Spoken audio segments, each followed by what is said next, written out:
sirah Rasulullah sallallahu alaihi wasallam,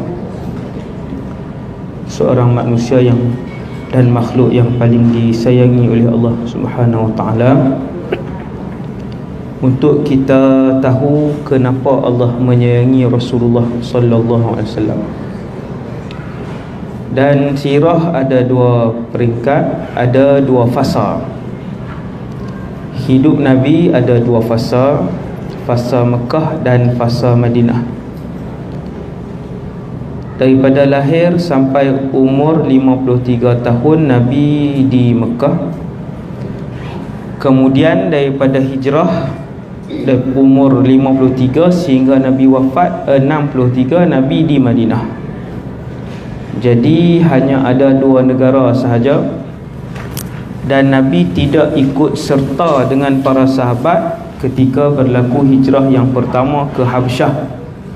Waktu sahabat hijrah ke Habsyah, Nabi tak pergi. Jadi sahabat-sahabat yang berhijrah ke Habsyah,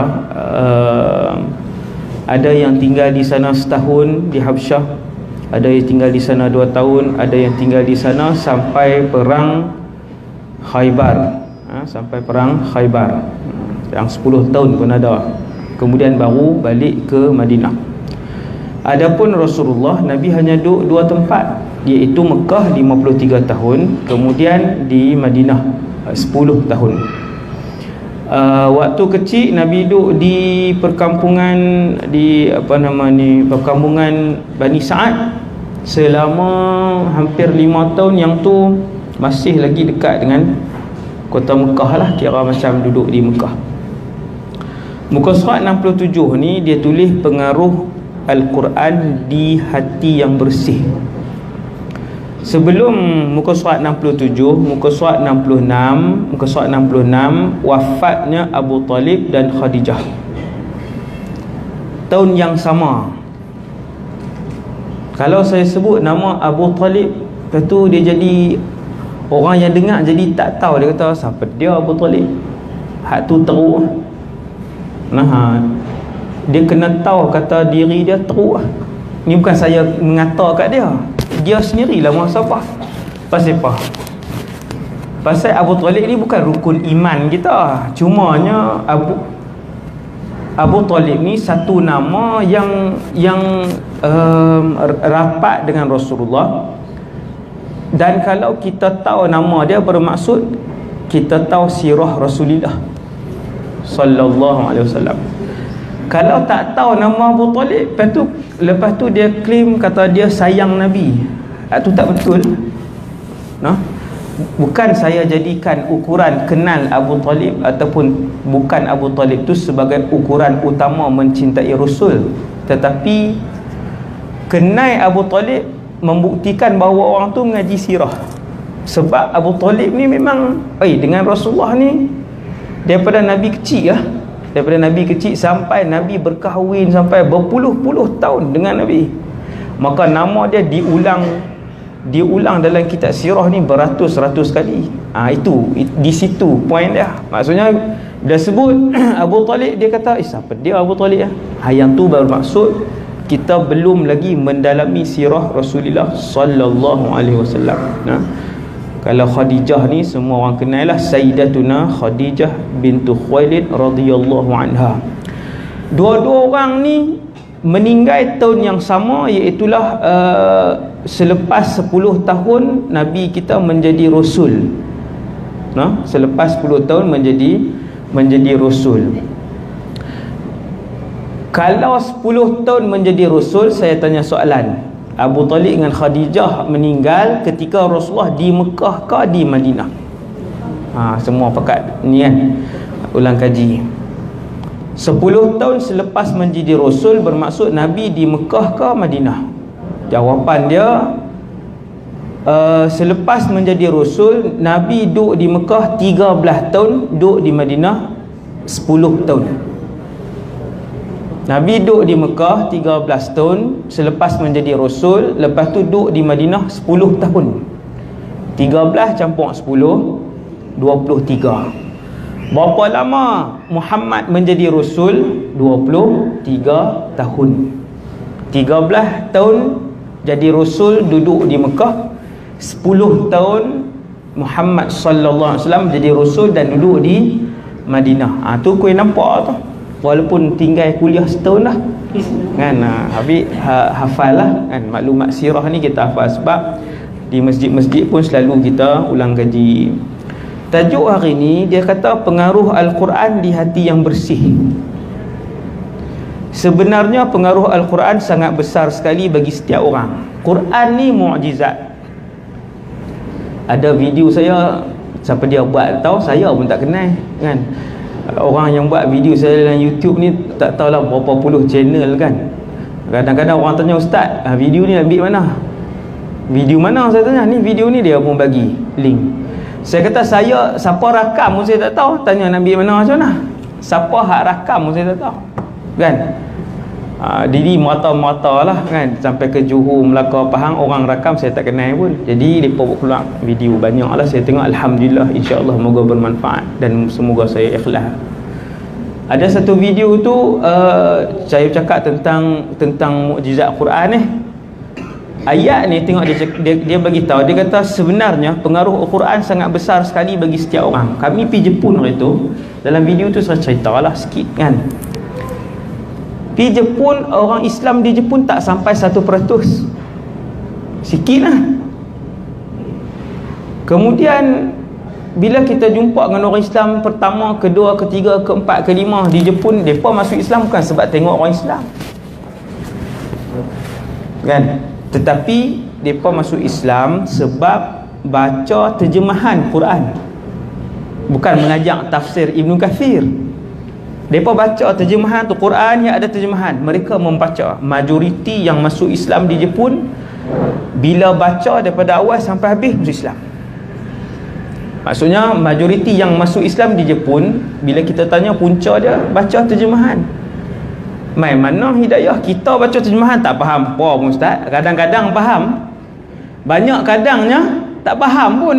Walaupun bahasa Melayu kita baca, apa dia maksud dia, memang pun kan. Sebab Quran itu perlukan huraian. Tapi nak bagi tahu kata Quran ni mukjizat, Quran ini ada kesan kepada orang, ada pengaruh kepada semua orang, Islam ke tak Islam ke, dari sudut apa sekalipun dia ada kesan. Maka Al-Quran ini kena bagi orang bukan Islam dengar.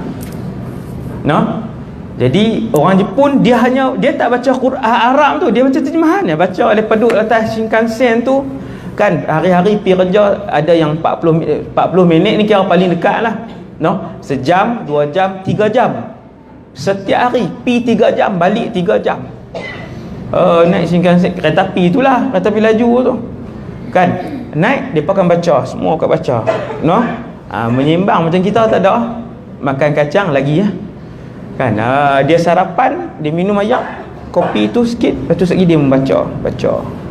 Jadi majoriti yang masuk Islam di Jepun kerana membaca terjemahan kan. Ada orang Islam, lepas tu jauh daripada Allah, kemudian kembali kepada Islam. Macam mana kembali kepada Islam? Bila dia tengok satu ayat aja daripada Quran, dia baca satu ayat, dia baca terjemahan. Dia kata bermula daripada situ seolah-olahnya Allah menjentik hati saya untuk kembali kepada Islam. Tu mukjizat Quran ni. Tak faham pun ayat Quran tu pun tak faham, terjemahan tu pun tak faham, tapi nak beritahu setiap ayat itu mukjizat. Maka kalau anak kita ke, suami ke, isteri ke ada masalah ke apa ke, Quran ni pasanglah Quran kan, pasang Quran dalam rumah. Tapi janganlah waktu kita duk menyembang di ruang tamu, yang tu jadi haram pula. Pasang Quran kita menyembang, haram, dosa. Pasang Quran dalam keadaan semua orang tengok, dengar. Pasang Quran dalam keadaan kita duk bekerja dan sambil-sambil boleh dengar, pasang. Tak tahu tang mana dia punya barakah, tang mana dia punya kesan, tang mana dia punya pengaruh, tang mana kita tak tahu.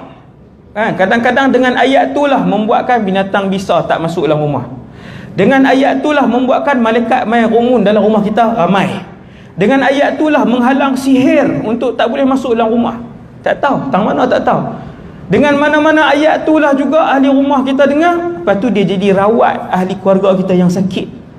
Banyak Quran, tapi kita lebih seronok pasang lagu. Pasang lagu kan. Biar radio sampai 2-3 jam. Ada rumah pasang radio, dia pasang radio, dia kata pasal apa ni? Tak sunyi ingat ustaz, tinggal kami 2 orang je lah ni. 2 orang tu siapa dia?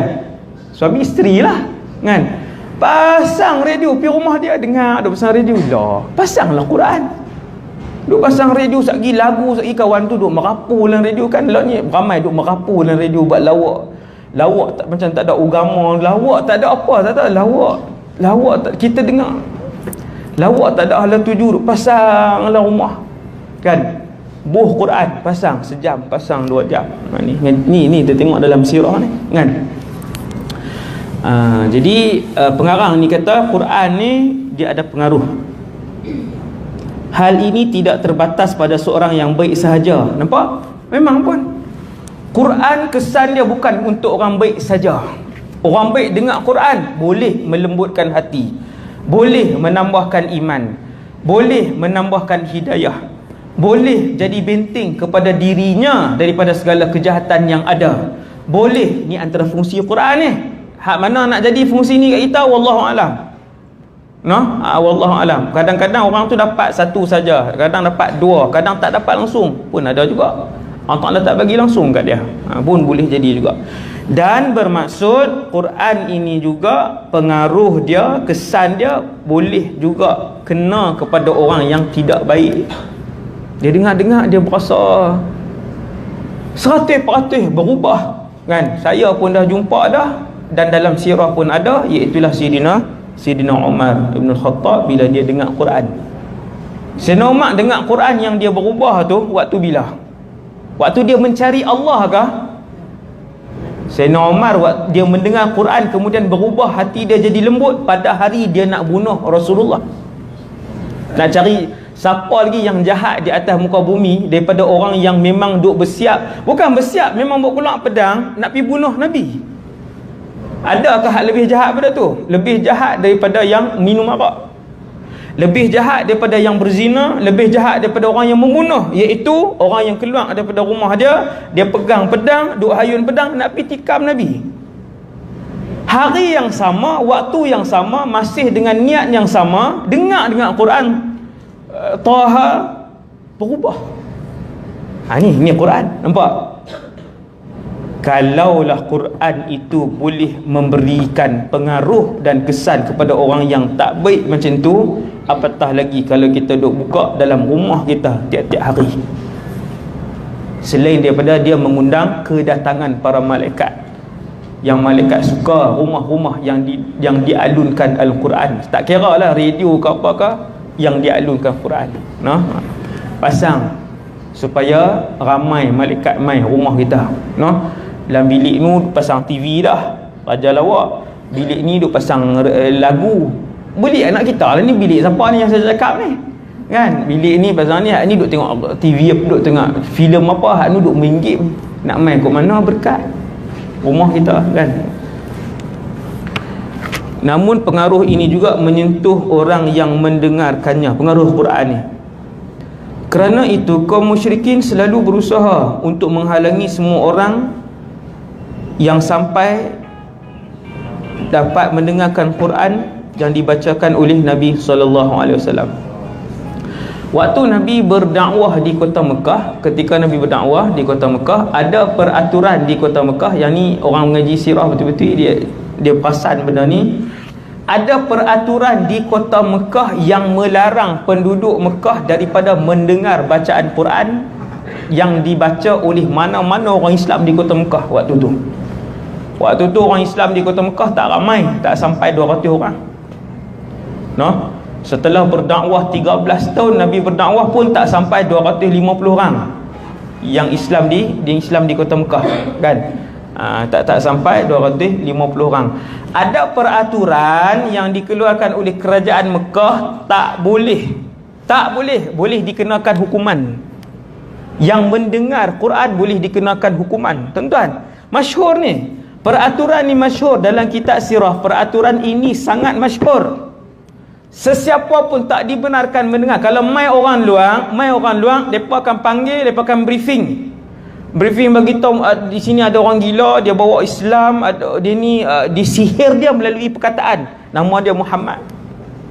Dengar perkataan dia, terus kena sihir. Tambah-tambah kalau dia baca buku kitab suci dia. Jangan dengar sekali-kali. Maka setiap kali orang luar yang mai kota Mekah, semua akan sumbatkan telinga mereka dengan kapas. Dia bukan sumbat, takut. Tapi bila pergi dekat, ada satu orang tu dia kata, aku ni penyair, cendekiawan daripada negara aku boleh beza antara seni dengan benda yang tak seni, antara ilmu dengan benda jahil. Dia sastrawan daripada negara dia. Sastrawan daripada negara dia. Sahabat ni lah, waktu tu dia tak masuk Islam lagi.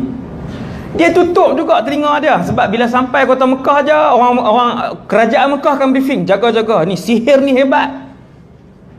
Akhirnya bila dia tutup beberapa hari tutup telinga dia kata, sihir apa yang laki ni baca? Dia pun buka, dia pun pergi kat Rasulullah dengar. Bila dia dengar perkataan yang indah, susun galur ayat yang mana ayat Quran ini adalah daripada Allah Subhanahu Wa Taala. Tuan-tuan tengok susun atur ayat zalikal kitab tu, zalik tu Allah yang tak di awal, lepas tu Allah tak kitab, kemudian Allah tak perkataan la, kemudian Allah letak perkataan raiba, kemudian Allah yang letak perkataan fi kat situ. Maka pakar-pakar bahasa sastrawan yang tinggi-tinggi dia kata perkataan ini tidak mampu dikarang oleh manusia. Hebat. Tuan-tuan, maka dia pun masuk Islam kan? Jadi waktu tu ada peraturan tak boleh pergi dengar. Kita hari ni tak ada masalah nak hadiahkan Quran terjemahan dekat kawan kita pun boleh kan. Banyak hari ni kan terjemahan ambil lah. Tak ada masalah, boleh diberikan. Ataupun kalau ada kawan-kawan kita hantar bacaan macam Quran, bagi dia dengar sekali-sekala kan. Dia dengar benda Quran ni, benda pencipta alam yang mereka ataupun datang daripada pencipta alam ini, dia bila kena kat makhluk yang diciptakan, dia pasti ada kesan. Terutama sekali apabila makhluk itu mencari kebenaran. Kalau dia cari, lagi Quran tu meresap ke dalam jiwa dia, orang yang mencari. Kemudian dia kata di Mekah waktu tu dihalang siapa-siapa pun daripada mendengar Quran. Mereka melarang isteri mereka, anak mereka, bahkan hamba mereka sendiri tak boleh mendengar Quran. Untuk itu mereka menjaganya dengan ketat sekali, sehingga tidak seorang pun berani mendengarkan Quran yang dibacakan oleh Nabi kecuali dengan cara sembunyi-sembunyi. Adakah orang pergi dengar juga? Ada yang merasakan tenang bila Rasulullah sallallahu alaihi wasallam membaca Quran. Lepas tu peraturan di Mekah tak bagi baca, tapi dia pernah dengar sekali, dia berasa tenang.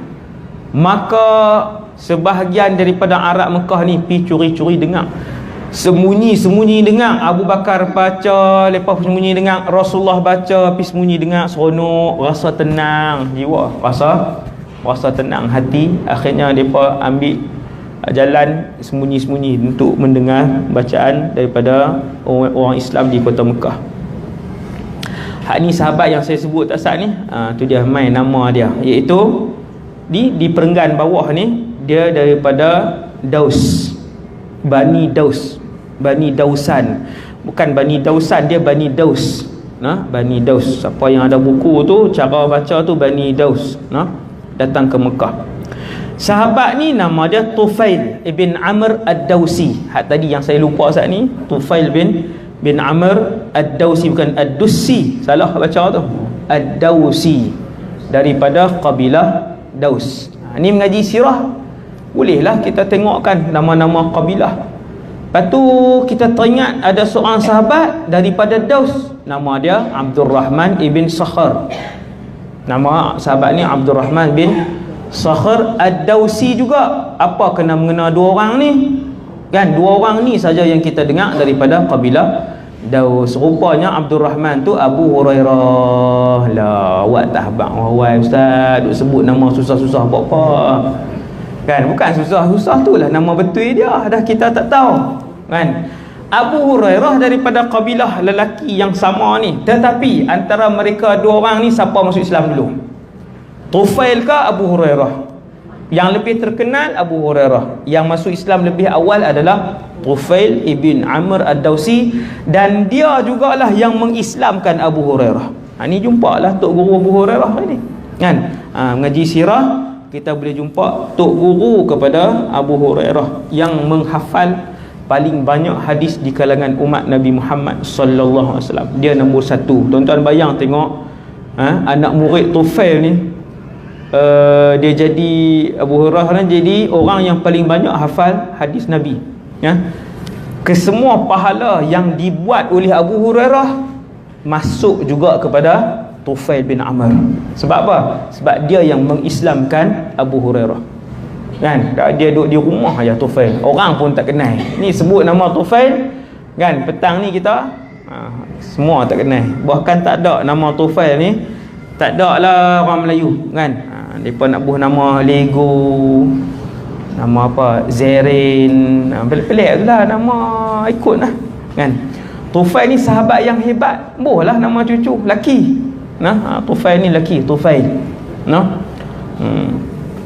Dia ni hebat, dia ni sastrawan besar daripada kabilah Daus, orang terkemuka, pandai, ahli syair. Dia pergi kota Mekah, orang musyrikin pun bagi tahu macam saya cerita tak sat, tutup telinga. Dia pun bubuh apa nama ni, kapas. Kemudian satu hari, surat 68, satu hari Tufail pergi ke masjid. Bukan pergi semayang, masjid inilah Masjid Haram Mekah tu. Bukan ada bangunan besar tutup macam ni, kan. Lalu kawasan tu lah Tufail nampak Nabi sedang bersolat dekat dengan Kaabah. Dia pun pergi dekat tu, tempat Nabi duduk solat tu. Kemudian dia teringin, macam saya cerita tak sat, kan. Dia teringin nak dengar.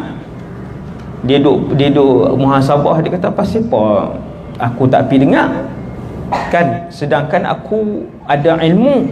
Orang yang ada ilmu, dia pun pergi dengar. Pada saat itulah ia dengar apa yang sedang dibaca oleh Nabi dalam solat. Dia pun perhati, dia dengar perembang, orang Kedah kata, kan, orang antara kata perembang akan bacaan Rasulullah, lalu merasa tertarik dengan isi bacaan surah yang dibaca oleh Nabi. Kerana itu Tufail berkata dalam dirinya, aku ini seorang ahli dalam syair, maksudnya sastrawan. Aku dapat membezakan perkataan yang bernilai baik dengan perkataan yang bernilai buruk, kan. Maka Tufail kata, aku mesti dengar. Kemudian dia pun pergi sampai ke rumah Nabi. Dia cerita kat Nabi daripada awal apa semua. Lepas tu dia dengar, dia kata dia berasa sejuk, dia berasa seronok, dia berasa tinggi.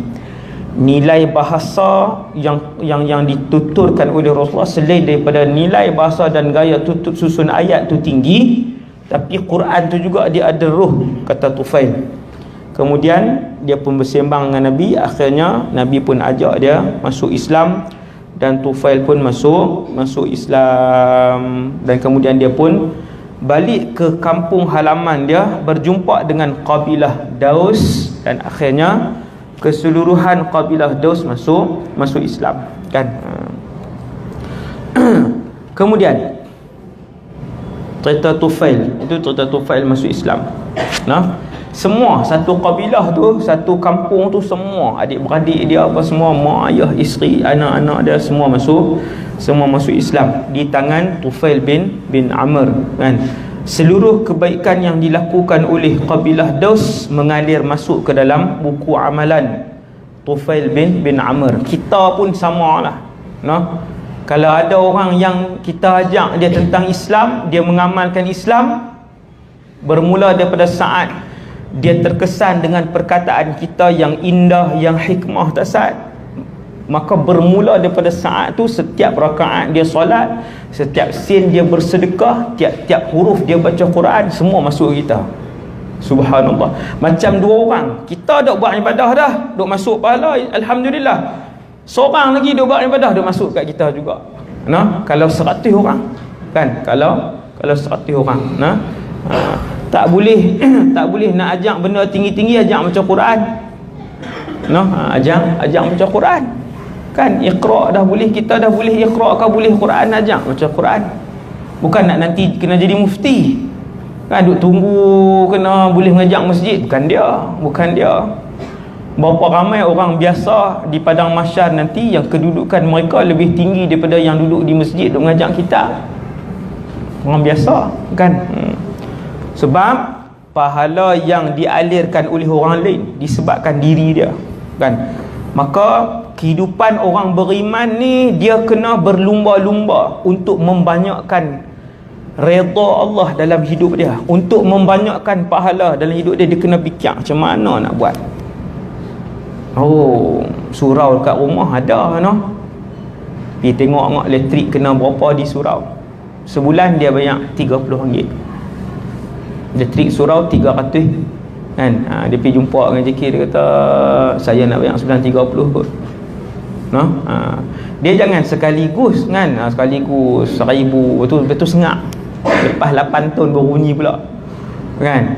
Dia sikit berterusan lebih disukai Allah Azza wa Jalla kan. Dia pergi bayar duit elektrik surau. Tiap-tiap hari 180 orang duduk semayang di surau tu, daripada subuh sampai ke isyak, dengan lampu, dengan kipas. Hak duk guna karen tu, aircon tu, sebahagiannya daripada duit dia. Subhanallah, rugi lama dah tak buat. Awak ustaz tak abang awal kan. Tak buat, rugi kita. Tanya duit ayam berapa, masjid guna berapa duit ayam? Masjid dalam 1000 lebih ni masjid sebelah Jaya contohlah kan. Bagi 50 kan. Lambat-lambat duk pergi kot lain no. Bayar kot lain berlambat-lambat. Majalah saja pun 30 sebulan. Majalah orang tak guna majalah lah ustaz lah ni, semua muka internet kan. Tak kira lah hak banyak macam-macam ni lah. Kita duit kut pun 100 kan. Duit kut ramai duit kut apa semua, duit bayar caution tak habis lagi banyak kan. Lagi duit ayam masjid kan. Sebulan 50. Hari Jumaat 2000 orang guna untuk ambil semayang. Nak kira hak mana ni? Kita bagi 50, kira hak 30 hari itulah. Sebulan sekali bagi. Ini orang Islam, dia kena cerdik, kena berfikir untuk bagaimana berlumba-lumba melakukan kebaikan untuk menjadi yang paling dekat dengan Allah Azza wa Jalla. Kena fikir. Jalan tu banyak tapi syaitan duk tutup, dia duk buka ruang kot lain tu banyak. Nah. Kemudian Abu Bakar adalah seorang yang indah bacaannya dalam membaca Quran. Semua orang kenal lah Abu Bakar As-Siddiq, Abu Bakar ibn Abi Quhafah. Beliau sering menangis jika sedang membaca Quran kerana beliau sangat kagum sekali akan keindahan Al-Quran. Quran ni dia kalau faham, dia punya terjemahan dia faham, dia lebih lagi lah membuatkan kita sering mengalirkan air mata bila membaca Quran. Kalau tak faham ni dia susah sikit. Dia main kadang-kadang aja kan, tapi tenang tu ada, sentiasa tenang. Bila tak faham Quran tu, kita baca syarat tu apa dia nak main feeling tu susah sikit, tapi ketenangan sentiasa tenang no. Tapi bila faham Allah sebutkan, bila faham apa yang disebutkan oleh Allah, bahawasanya Allah Subhanahu Wa Taala mengetahui setiap titisan air hujan yang jatuh, dan Allah tahu setiap daun yang gugur daripada batang ataupun dahan pokoknya. Kita baca kan, faham, tengok tu, subhanallah. Maka Abu Bakar ni dalam sirah dia beritahu salah seorang sahabat yang mudah menangis jika membaca Quran. Sejak permulaan Abu Bakar tak pernah terang-terangan menyatakan keislamannya, kerana itu beliau tidak pernah bersolat di luar rumahnya. Satu hari Abu Bakar ni semayang di luar rumah. Ni cerita awal-awal Islam. Ketika mana Islam di Mekah, Islam ditentang, Islam disekat. Siapa yang mempamerkan syariat terang-terangan akan dipukul, dipenjara dan dibunuh di kota Mekah waktu tu.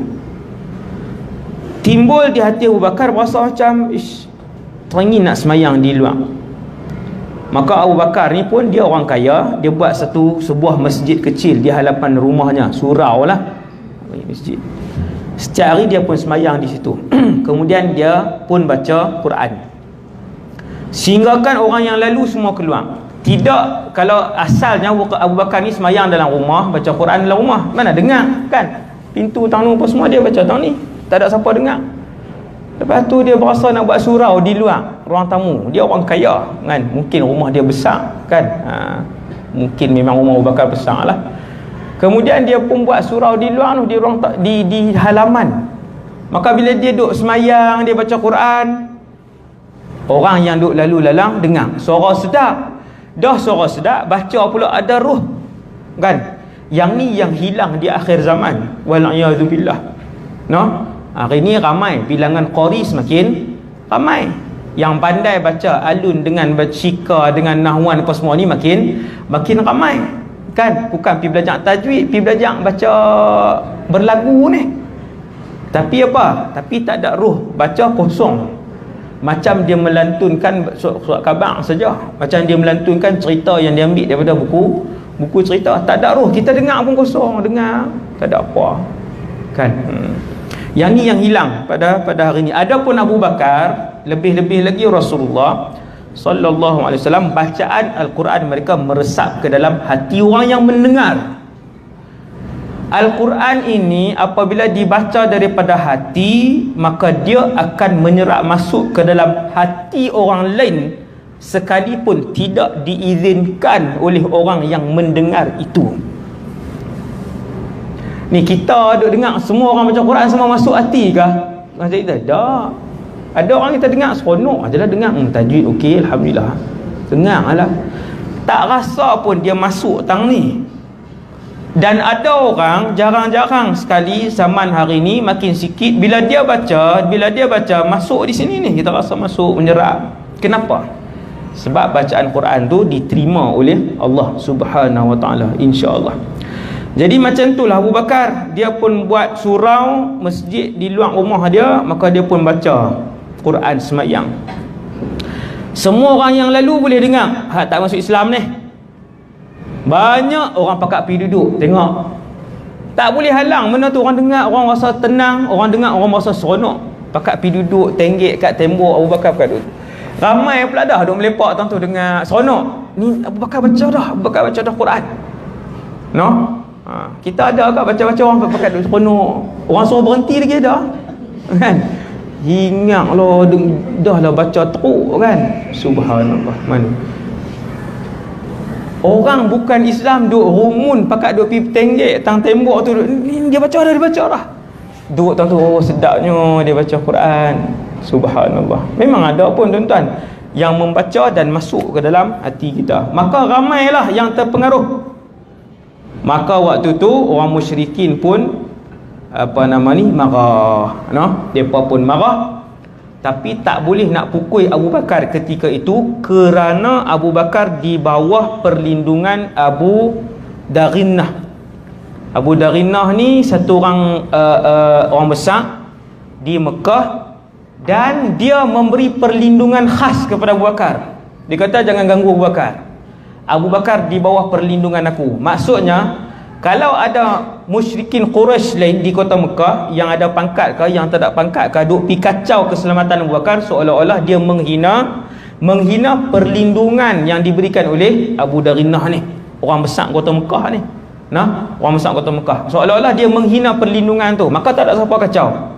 Tapi disebabkan semakin hari makin ramai yang duk pi tenggek tentu, makin ramai pula yang duk tanya Quran ni nak dengar tang mana, aku nak pakat duk tanya dah. Maka mereka pun pergi jumpa Abu Darinnah ni, kata apa ni Abu Darinnah? Kan hari tu kita beri syarat perlindungan kamu boleh diteruskan kepada Abu Bakar kalau Abu Bakar Dia duduk dalam rumah dia, ni dia duduk luar ni. Habis orang terpengaruh, semua dengar dia baca Quran, semua seronok dengan Quran, isi kandungan kitab yang Muhammad duk bawa tu. Maka Abu Darinah pun pergi jumpa Abu Bakar. Dia kata, wahai Abu Bakar, kena kembali kepada syarat yang lama, kena baca di dalam rumah sahaja, jangan baca di luar dan jangan solat di luar. Kalau begitu, kata Abu Bakar, kalau begitu wahai Abu Darinah, aku kembalikan sahaja hak perlindungan kamu kepada kamu, dan aku minta perlindungan hanya daripada Allah Subhanahu wa ta'ala sahaja. Lepas pada itulah Abu Bakar dia dipukul lah. Lepas pada tu dia dipukul. Ada kisah Abu Bakar ni dipukul bersama dengan Rasulullah sallallahu alaihi wasallam. Nabi kena pukul dulu, kemudian datang Abu Bakar, kemudian Abu Bakar dipukul pula sehingga pingsan. Sehingga pingsan. Lepas tu panjanglah cerita, dia dibawa balik dan sebagainya. Nabi berdakwah di Taif. Ni semua orang pernah dengar dah cerita ni, iaitu waktu umur 50 ni, selepas 10 tahun berdakwah di kota Mekah, tak sampai 200 orang yang masuk Islam. Kemudian Nabi kematian Khadijah dan juga Abu Talib. Kemudian Nabi patah kaki kanan dan patah kaki kiri lah. Selepas kematian Abu Talib, bapa saudara Nabi yang banyak mempertahankan Nabi, dan juga Nabi kematian Khadijah radhiyallahu anha yang juga banyak menolong dakwah Rasulullah secara terus, secara langsung. Dua-dua orang ni duk tolong. Tiba-tiba mati 1 tahun, bukan mati serentak, tapi mati dalam tahun yang sama, bulan tak samalah, mati dalam tahun yang sama. Nabi jadi terduduk tahun tu, sehingga kan para sahabat menamakan tahun itu dengan tahun kesedihan. Boleh nampak kesedihan di wajah Rasulullah. Nampak orang kata apa, lemah, tubuh badan Nabi jadi lemah, Nabi duk teringat. Tapi bukanlah Nabi berhenti daripada berdakwah, kerana pada tahun yang sama Nabi memula dan mencetuskan visi baru berdakwah. Bukan kata ambil cuti setahun, Nabi memulakan misi dan visi baru, iaitulah kata Rasulullah. Nabi pun ajak, Nabi bagi tahu kat sahabat-sahabat lain, rahsiakan pergerakan kamu, jangan terang-terangan, jangan bersembahyang terang-terangan, kamu akan dipukul, disiksa, dibunuh. Kata Rasulullah, aku nak pergi ke Taif. Hari ni kalau pergi umrah selalu dah punyalah banyak. Hari ni kalau pergi umrah, apa dia yang selalu apa yang banyak tak sebut-sebut kan, punyalah banyak trip untuk pergi ke Taif. Bayang asing pula kan. Travel ni macam tu lah. Bayang pula berapa lalu? 100 kan. Kalau cerdik, tapi tak payahlah kan. Kalau cerdik cari kereta sendiri kan. Upah orang tu, tanya orang tu, pi satu kereta aja. Tak ramai sangat, pergerakan dia lebih cepat lah. Kami yang tu pi naik van kan, lajulah pergerakan tu. Jadi tak jauh Mekah dengan Taif ni, dia ada 2 jalan. Ada 2 jalan. Selalunya pernah pi tak? Pi berapa jam? Sejam setengah sahaja. Jalan dekat lah. Kalau pi jalan jauh, ni cerita Taif pula dah. Cerita Sofi berjalan. Nak habaq perjalanan Rasulullah kan sallallahu alaihi wasallam. Taif ni dia macam Cameron Highland Malaysia. Kira kabel car ada atas Taif. Tak tahu kan? Naik tak? Naik depa naik. Kabel car ada di atas Taif. Lepas tu macam water park tu pun ada di atas sana kan. Lepas kira orang Arab Saudi ni kalau bercuti pergi situlah. Jadi Taif ni nak beritahu tempat yang Nabi pergi tu tempat bukit, tempat gunung lah, tempat gunung. Kami pergi jalan jauh, kami pergi jalan jauh, kami pergi Abuak pula dah. Kami pergi apa nama ni, tu dia tolak buku ambil ke depan ni. Pergi apa? Halimatus Sa'diyah. Tak lalu kan? Tak lalu. Lepas jalan, lepas pergi ramai-ramai, lepas pergi jalan dekat. Yang ni di pergi perkampungan Halimatus Sa'diyah dulu. Pergi ikut tu, tengok rumah Nabi dibesarkan. Dia bukan rumah dululah. kerajaan Turki Osmaniyah buat tanda tu, kemudian rumah tu pun dah buruk dah, 2 tingkat batu tu. Kemudian naik gunung. Gunung tu tinggi. Saya duk biasa naik gunung Jerai kan. Saya naik gunung tu macam sama tinggi lah, sangat tinggi gunung tu kan. Jadi kawasan mana pun yang dilalui oleh Rasulullah SAW, maka dia mencabar. Dia mencabar, sebab disebutkan dalam sirah kenapa Nabi ke Taif. Antara sebab kenapa Nabi ke Taif, selain daripada Taif ni adalah bandar raya besar selepas Mekah, Madinah, Taif. Pusat kegiatan ekonomi juga antara yang paling besar, maka penduduk dia pun ramai, Bani Thaqif. Kemudian antara yang disebutkan oleh para ulama kenapa Nabi pergi Taif ni, sebab ada saudara mara Nabi di sana. Mai ikut mana saudara mara Nabi? Keluarga Halimatus Sa'diyah tadi inilah. Kan Nabi menyusu di sana, Nabi membesar di sana sampai umur 6 tahun lebih kurang.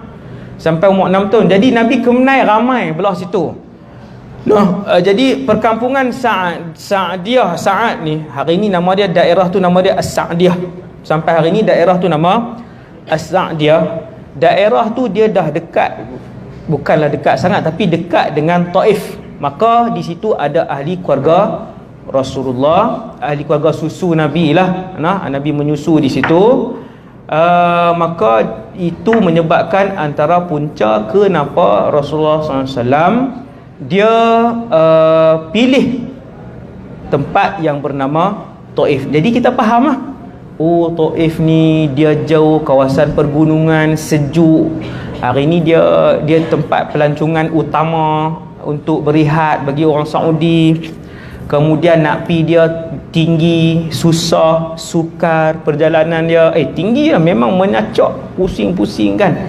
Jalan kami pergi tu, balik kami pergi jalan hak dekat, hak sejam lebih tu lah, hak sejam tu, jalan dekat, turun kot sana kan. Jadi di situlah tempat Nabi pergi, dan di sana kesemuanya adalah mereka bukan Quraisy. Di Taif ni bukan Quraisy, mereka daripada Bani Thaqif. Jadi Nabi pun pergi di sana, semua orang tahu lah cerita ni. Sebab tu saya cerita tentang rupa bentuk Taif tadi ni kan. Sebab cerita Taif ni Nabi pergi sana dengan anak angkat Nabi, Zaid bin Harithah. Anak angkat Nabi Zaid bin Harithah. Nabi bawa dia seorang saja. Nabi bawa dia seorang. Kemudian bila sampai sana, Nabi berjumpa dengan pemimpin tertinggi Bani Thaqif seramai 3 orang. Dalam kitab kita ni dia tak buah nama, sebab ni kitab ringkas. Adakah nama? Tak ada. Dia tak buah nama. Kitab ni dia pendek sikit lah, habis. Dia cerita banyak tu je. Nabi pergi jumpa 3 orang ini, kesemuanya melayan Nabi dengan kasar dan mengusir Rasulullah sallallahu alaihi wasallam, menghalau Nabi keluar daripada Taif dengan hina. 3 orang sepakat. Tak ada orang lain kah nak, kalau Allah Taala nak hantar Rasul, depa kata ke Nabi dengan pelbagai inilah, dan depa bagi tempoh untuk Nabi keluar daripada bumi Taif, dan Nabi keluar. Depa bagi tempoh dan Nabi pun berjalan keluar. Dia adalah jalan utama tu. Kalau siapa dibawa ke Taif oleh mutawif, kena tanyalah tang mana yang jalan Nabi mula di baling batu tu. Nabi mula di baling batu tu, di jalan utama, jalan besar dia tu, sampai ke sebuah masjid di sebelah kiri tu. Depa sebut di masjid itulah Nabi duduk kan. Yang tu salah. Sebenarnya Nabi masuk ke dalam, dia ada nama Masjid Addas di dalam. Kena masuk dalam, dan dia ada rumah 3-4 biji, kena jalan kaki masuk, lalu rumah, baru jumpa masjid tu, dan baru jumpa ladang anggur yang Nabi duduk berehat. Yang Nabi duduk berehat. Nabi berehat pasal apa di situ? Sebab waktu Nabi nak keluar daripada Taif, sudahlah dihalau, sudahlah dihina oleh pemimpin-pemimpin ni. Waktu nak keluar, Nabi dibaling batu dan objek-objek yang keras, sehingga tubuh badan Nabi mengalirkan darah habis ni, luka ni sampai bawah. Sehingga kan kata para sahabat ataupun kata para ulama sirah, Capal yang dipakai oleh Rasulullah tu penuh dengan darah di bawah, sebab mengalir darah di bawah ni penuh, kaki Nabi duk tampung darah di bawah. Lepas tu Nabi pun berjalan bawa Zaid bin Harithah. Nabi pi berehat di dalam kebun anggur, di dalam kebun anggur milik Utbah dan juga Syaibah. Utbah bin Abi Rabi'ah, Syaibah bin Abi Rabi'ah, dua-dua ni orang kaya Mekah. Tapi mereka suka beli tanah di Taif. Sebab apa? Sebab di Taif ni ada banyak buah-buah yang tak ada di Mekah di bawah sana, sebab dia sejuk. Sampai hari ni di Taif ni kalau pandai pilih buah-buah dia sangatlah sedap. Cerita buah pula kan. Dan sebenarnya tak payah pergi Taif pun nak beli buah, berat beg, berat van, berat bas je kan. Di kota Mekah ada satu pasar yang sangat luas, pasar tu jual buah-buah segar daripada Taif. Satu pasar. Tak boleh abang lah tang mana pasar tu kan. Kalau abang tang mana pasar tu, pakat pi lah pasar tu, luas pasar tu kan. Tak payah pergi beli di Taif. Kalau tak boleh pergi Taif, di pasar tu jual semua kurma-kurma, ajwa lah, hak murah-murah kan, hak elok, hak sedap, buah-buah segar semua ada di situ kan. Jadi Rasulullah pun masuk dalam kebun anggur tadi, dia pun berehat, yang ni semua orang tahu. Kemudian Nabi bermunajat kepada Allah, bukan menyesal. Nabi bermunajat. Nabi kata, ya Allah, aku tak ada kederat dah, tak ada kudrat dah nak pergi ikut mana. Nak balik pergi Mekah, depa duk bersiap nak pukul aku juga. Aku mai ke Taif pun orang pukul aku juga.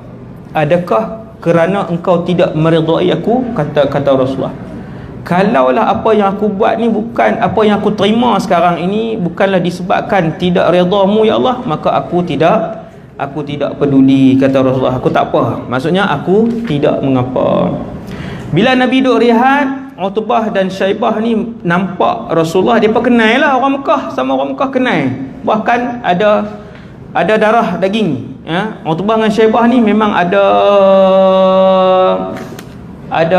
darah daging dengan Rasulullah ni, ada hubungan lah kan. Dia pun tengok Quraisy sama Quraisy kan, dia kesian. Maka dia pun panggil orang gaji depa, hamba abdi dia nama Addas. Tu masjid tu nama Addas.